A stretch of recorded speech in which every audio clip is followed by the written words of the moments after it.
Hey everybody, Victor here, and it's time for a nation guide for Burgundy. Now I'm sure a couple of people are going to recall that, well, I've said on a couple of occasions that I prefer doing smaller nation guides, not major powers. So why am I covering Burgundy that's kind of a major power? Well, simply put, somebody requested a Burgundy guide, and I do things slightly different than the guides that are already out there, so why not do a Burgundy guide? Now, before I actually get into the guide proper, there's a couple of things I need to talk about. First off, this is a no restart guide. No matter what starting situation you start off with, you should be perfectly fine, depending on your skill level, of not having to restart. That being said, there might be some situations where it's going to be a lot easier if you do, and I'll tell you what those are in a second. However, I usually make these recordings in one session, where I simply sit down and I start talking. And then about 5 to 10 minutes later, it's time to play the game a little bit, so I pause the recording and I bring you guys back. And there's a problem doing it that way. Namely, it takes hours to get that 10 minutes. See, I'll flub a line, or my kids will walk in from school cussing, or my wife will walk in the door, or a dog will bark, or someone would knock on the door, or a phone would ring. Something would happen that would make me just want to restart it, which would take hours and cause massive frustration.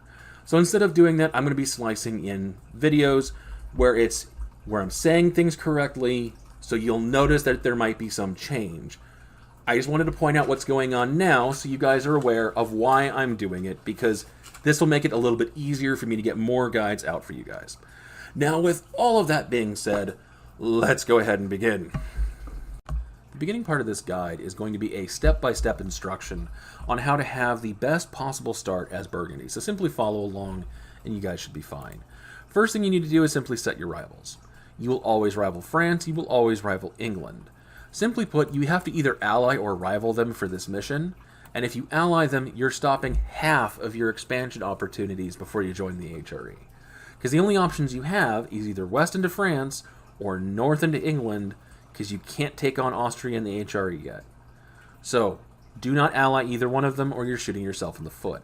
The third one you have, you can pick whoever you want, but I recommend Denmark just because Denmark here is pretty easy to get power projection off of, because they tend to have a Swedish independence war, which either knocks them too low for you, or makes them extremely vulnerable to a show strength or a humiliate. So I recommend Denmark, but it's completely up to you guys. Next, you're going to go to your subjects tab because you have another mission here to have no subject with any liberty desire. So you need to get all of these guys down to 0. How you do that is simply you activate Enable Support Loyalists, and ta-da! You are now able to complete the mission and get permanent claims on Lorraine. And to turn them off, you simply just go back in and click them. I don't know why Paradox made it so for 10 clicks you can get a mission done, but thank you, Paradox. Now, you now have to do a little bit more with your subjects. You're going to go to Nevers and you're going to Royal Marry them. You're not going to wait for it. The reason why is you're going to go back in here and you're going to seize land off of them, whatever this province is called. I can't pronounce this. Now that you have that province, you're going to release a new vassal of Champagne. The reason why you royal marry them first is that lowers their liberty desire, just having a royal marriage, and they're not going to accept it from you after this month because they're going to be disloyal. So just do it now while your diplomat is there and get it out of the way. Now that that is done, you're done with your subjects tab. Now we need to go and talk about your privileges and estates. You do this after, because if you grant all your crown land, these subjects are going to be rebellious, meaning you cannot get this mission done. So simply do the subjects first. Now, grant all of your crown land and your privileges now. Do not do any of these clicks yet. I'll explain why. But basically you're doing the pretty much stock standard stuff, but you are not granting patronage of the arts yet. You can when you have heard me out. Here's the thing. You need to decide at this moment if you are going to be doing the Burgundian succession crisis. The reason why is because that is the critical decision on how you're going to make choices right now and how you're going to proceed further. You see, here's the thing. The Burgundian succession crisis has 5 critical factors it looks for in what your vassals are to determine what's going to happen. It looks to see first if they're nevers. If they're nevers, they will automatically become a French vassal. So this just doesn't apply to nevers. But the other 4 are quite simple. If the capital of your vassal, and I will try and remember to put the Wikipedia's thing on here just so you guys can see it. If the capital is in a province with a Dutch culture group as the culture in the capital, so that means Dutch, Frisian, Flemish, it will be automatically inherited. If it is in the empire, it will also be automatically inherited. If it is Burgundian culture, it will be automatically inherited. And lastly, if it is in the French region. Now, this is only the capital, so I think the easiest way to explain this is if I had Brittany as a vassal, and their capital was in France, and they owned all of this in England, when the Burgundian succession event happens, I'll not only annex their stuff down here, but all of their stuff up here. However, if I release them, and for some reason their capital is up here in Cornwall, that is not in the French region. So even if they had Cornwall as their capital and the rest of France, I would not inherit them. Why is this important, though? Because there's actually one tag that most people don't talk about, for whatever reason, that you can actually get through the Burgundian inheritance that is stupidly overpowered. And that tag is Bohemia. You see, here's the thing. Bohemia starts with no ruler, meaning that if you can slide a royal marriage there, which just simply check them before you do much of anything else you do, you'll be able to possibly get them as a royal marriage without having to ally them. If you can pull that off, which is not exactly the easiest thing in the world to do, but possible, you would then be able to claim the throne and force the restoration of Union CB on them to force them to become a personal union. Now, I know somebody's out there going, but Austria will defend them. In this situation right now, they will, so it's not worth it to do it. However, if Austria is up here, meaning Austria has rivaled Bohemia, they will not defend them. Meaning if you load up the game and Bohemia is being rivaled by Austria, or if you look at Austria, they're down here, Bohemia is here, or Austria is up here, you have free reign to attack Bohemia as long as you have a CB. Meaning you can force them into a personal union and then use the Burgundian succession crisis to not only inherit everything in France and everything in the lowlands, especially with using this mission down here, but on top of that, inheriting Bohemia, though if they haven't integrated their vassals yet, you won't get them, and you will also not get this electorship because you can only inherit that if you are already in the HRE. And you can only join the HRE's Burgundy as either losing all your land, or in the alternative, after you've gone through the Burgundian succession crisis. Now, I've said it's an option, and just so I can say this now, because I keep looking at this and it's bothering me, so I'm going to deviate slightly. Seize the land after you've assigned all of these, because for whatever reason, if I seize the land and then grant my crown land, I end up with 4.9%. So just grant the privileges, then seize the land. So, what are the cons of the Burgundian succession crisis? There are a couple of them, but the biggest one is that you have to deal with a 204 for however as long as he chooses to live. And you have to hope that he ends up living long enough to end up taking Bohemia if you're going that route, or taking all the land for subjects, etc. Otherwise, and it happens prematurely, it's kind of a waste. You lose all your allies, you lose a lot of your progression there, and you have to break free from a vassalage state that sometimes can be frustrating, especially if they try and take the lowlands from you. On the other hand, you can disinherit Charles, and by doing so, run the risk of, or roll the dice basically, of what you're going to get instead. Seeing if you can get something better than a 204, which statistically, you have very good odds of doing. Just look at the statistic numbers, you should have a lot of chances to get something better. So those are basically your choices. Myself, especially since Bohemia is not an option, I really don't care. So I'm going to take Charles up to the 5th story balcony and show him the view. Now that Charles is gone, I can proceed to tell you the rest of what you would end up missing out if you went down the Burgundian succession crisis.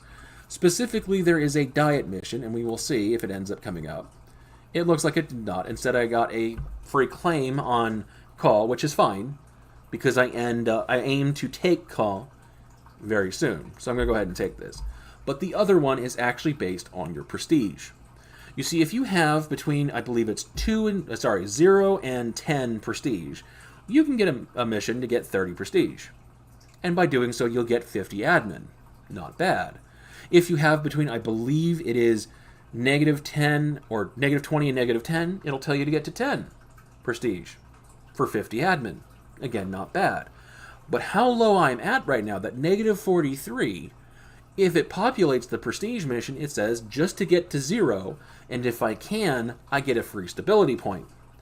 No matter what my stability is at that moment, suddenly it makes it very, very easy to get to 3 stability. Which means I'm able to stab up now, hopefully get that next one, get to 2, or even stab up again to get to 3. So it is a very nice mission to save yourself 100 monarch power. But still, it's kind of random on whether or not you'll get it. Lastly, down here, Patronage of the Arts gives you 25 and not 15 when you're low, which is important because these guys are all disloyal when you're low, and this will make them loyal again. That is why you hold off on that. Now that all of that has been talked about, what to do now, and it's time to start talking about what you do with your diplomats and diplomacy. So you have 3 options for main allies: Castile, Aragon, Austria. Now, here's the thing. These are the 3 that you want to try and get as allies, and they're the ones that can end up rivaling you and make you probably want to restart. The ones you desperately want to try and get is Austria. After that, Castile, and after that, Aragon. And what you're trying to focus is who is willing to come in on promise of land, or after enough favors are given, to fight France or to fight England. Now, in this case, Aragon might come in to help France, but at the same time, I'm going to have to get them in a very specific order so they are not mad. First is going to have to be Castile, and then I get my diplomat back and I can get Aragon, and then I can get my diplomat back and get Austria. Now, you have another mission here, as I pointed out before, where you have to insult these 2. If you are using the Burgundian succession crisis, you have the prestige. Go ahead and scornfully insult them, unless you're going for Bohemia. Then just regularly insult them. It does not have to be scornful. If you're in my situation, where you don't have that, just regularly insult them. If, however, you do not get the free claim on Caen or Calais, then you need to instead, before you insult England, you need to start spying on them. That is absolutely the priority. Now, if you do not happen to get that claim, go to your merchant here and set him to hostile trading, and then go to the merchant down here and set him to establish communities. This will help you get the improved relation down here on the vassals of France, and this will also help you do it, allowing you to quickly get them to 100 to hopefully make them very disloyal against France. Next, take your navy, merge it, mothball it, merge your armies, and at this point, it's basically time to start waiting. That's it. Because at this point, I would be either spying on England to get a claim on Castile or Caen as fast as Calais and Caen as fast as I can, hopefully before the 100 Years' War, and in the middle of all that, trying to improve relations with France's vassals to make them disloyal. So I'm going to go ahead and pause the recording, because at this point I kind of need to, and I'm going to go ahead and continue to proceed, and I'll bring you guys back once the 100 Years' War event fires. So I'll see you guys in just a minute. And welcome back, everybody. So as you can see, the 100 Years' War event has finally fired. Now, I forgot to mention this before, so I'm going to point it out now before I forget again. Do not hire any mercenaries until you've slackened twice, because you start off with 10% professionalism. You can hang on to this if you want, just remember to slacken before you hire a mercenary. I have done it about half a dozen times. Now that it is fired, since I have the claim and I'm ready to go, it is time to declare on England. Castile will come in, since, well, they're rival to them, willing to take land, meaning I do not have to worry about Portugal at all. If Castile won't come in, that's fine, because Portugal is about the same strength that you are alone, and you generally won't have to worry about England. The reason why is if England happens to land anywhere over here, France will take care of it. If it lands over here, then you can give France military access, and they might come up here and help you take care of it. Probably not, but they might. But England also tends to have their own problems with the War of the Roses, which makes it even more unlikely they will ever even try to land troops here. So go ahead, declare the war, and get moving. Now, Castile is going to want land. You're going to give it to them. Your focus should try to be on Calais if you have that claim. Since I do not, it's going to be on Caen. Now you're going to set Caen as the objective of Flanders. They are the closest one and the one most likely to reach it before France. Take your army and start moving it up to Artois. Now here's the thing. If you do not have the claim immediately, your focus needs to be to not grant anybody military access. Once you are on the 2 provinces, or 1, then you can go ahead and grant it, because then it doesn't really matter. You don't grant it because if you do not, in order for them to get anywhere near these provinces, they will have to walk through Provence, all the way up through here, just to get to Calais, which is your goal in most situations, not Caen. For them to get to Calais, it takes them a couple extra months, and hopefully will buy you enough time in order to get your claims ready. If it's not, it's fine. Trust me, it's fine. Because they will generally not take Calais. You can then declare a couple of months later and let France peace out first, and then take Calais yourself. After they've peaced out, you can then siege it yourself. Now, down here, Spain will take care of Portugal, so I don't really have to worry about that. Just keep your army close. Break off one guy if you need to feel safe, just to leave him there, so in case your vassals decide to be stupid, you'll be fine. And that's about it. It's time to simply sit back and wait. So I'm going to go ahead and pause the recording so I can play this out, and I'll bring you guys back when I am done. See you guys then. And welcome back. So basically the war is over. Portugal is pretty much full occupied. I've occupied Calais and Caen, which allows me to get ticking war score, and I can sit back and wait for it to get to its max if I really wanted to, but I have no interest. Now, as you can see here, I'm able to take the land, but Castile is going to be plenty mad. Now, if you want to try and get around this, just go ahead and assign all of this land over to Castile. They'll hand stuff over you down here, or your vassals will. So just hand it over to them. And then when you go in here to look, suddenly Castile does not care anymore. I haven't changed anything in my demands. I'm still taking Calais, I'm taking Caen, and I'm taking Pale because I'm going to be expanding in Ireland. Because why deal with the British Navy if you can land on Britain itself? And then just simply take all the money you possibly can. You might not get all of it, but you're going to get a lot of it. And with that, England is done. Yeah, it really is not that hard of a fight, especially if Castile is in it. If they're not, oh well. And just to say it, yeah, all that talk about statistics, yeah, it's kind of a pathetic thing to say that I have a degree in statistics, but yeah, there we go. Okay, now that I have that conquered, time to release Normandy, and this is why you go into Caen. Simply put, you're getting another vassal here that'll have a couple, not many, but a couple of cores that you can take from France that are cheaper, especially in war score cost, than taking straight provinces, allowing you to take more out of France with less aggressive expansion in the same peace deal, helping you to get that mission done. Now, I can go ahead and take my guys here. Oh, and with this fort here, this Calais fort, it's useless. So go ahead and delete it, start coring up, and then as far as Pale goes, whether you have a vassal up here is up to you, but I don't recommend it. It's not worth it to diplomatically vassalize these guys or annex these guys. Just go ahead and start coring things up. You should be fine. And once you're getting to the point where you can diplomatically annex Nevers, try and do so.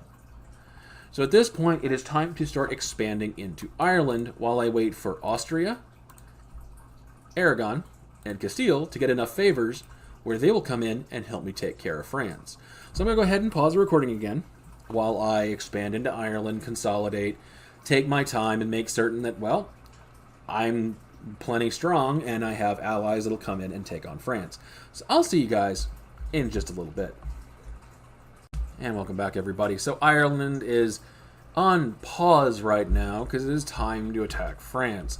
I just got done integrating Nevers, though I don't really have to wait for that, allowing me to now focus entirely on France. Now, Castile is not going to help because, well, it's Castile.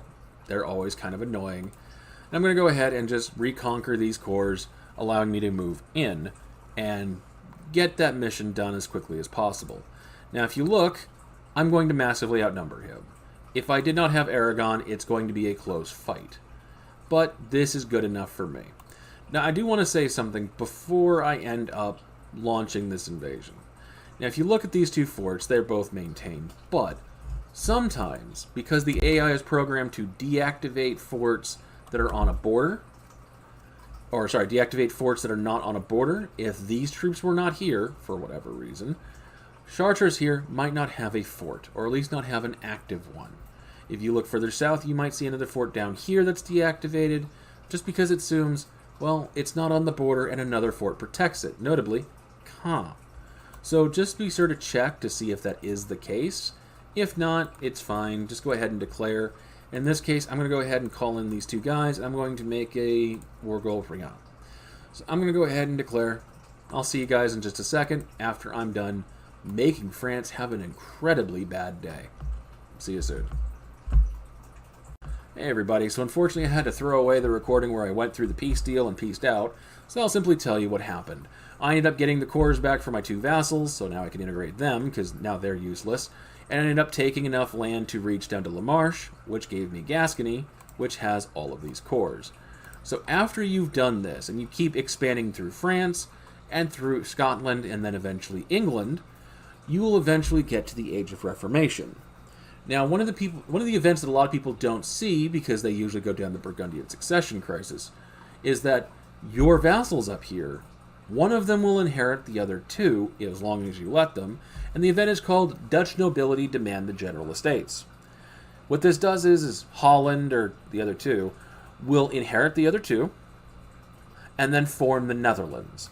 You will not get any of the other tags over here to join you. I believe they shadow patched that. It used to work in Emperor, I believe, where these other tags over here that were Dutch would join the Netherlands for free. It doesn't work anymore. However, what you can do is use the mission tree to get free claims, or to use claims not in the HRE, but instead over here in Sri Lanka or in Indonesia, allowing you some very, very nice trade areas to make just a ton of money if you want to go that route, which I highly recommend. Other than that, you can, of course, still join the HRE, become the HRE Emperor, and go down your own mission tree once you're done with the Netherlands one, and become Lotharingia. So yes, you can do both. You simply use them, your vassal, to go through their own mission tree. Now lastly, this mission here will give you all of the vassals that France still has. I don't honestly think this is mainly worth it.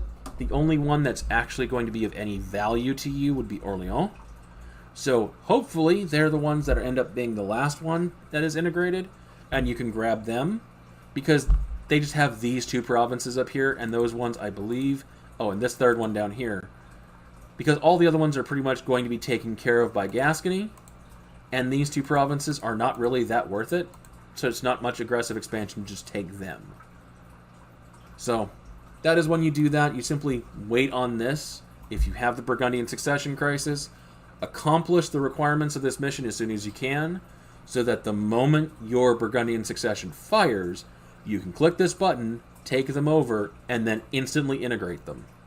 Just don't click it before then. Otherwise, you're going to be sitting there with potentially unloyal vassals. But with all of that being said, that is the guide. I hope you guys enjoy this kind of content, because I will absolutely be making more of it. If you did, like and subscribe, because then you'll be able to see this when it first comes out, and maybe you'll have a chance at those CD keys. By the way, if you guys are claiming them, let me know in a comment below. I've had a few people message me thinking that they're fake for whatever reason. So yeah, just let people know you're actually claiming them. With that said, if you guys have any particular nations you want me to cover, let me know in a comment below, or a specific mechanic that you're having trouble with, let me know in a comment below, because I'm looking for more ideas for content, and as I said before, you guys are largely going to be the ones in control of what you see, so if you don't say it, I might not do it. If you do, I likely am going to. But with all of that said and done, thank y'all for watching. I hope y'all have a wonderful day.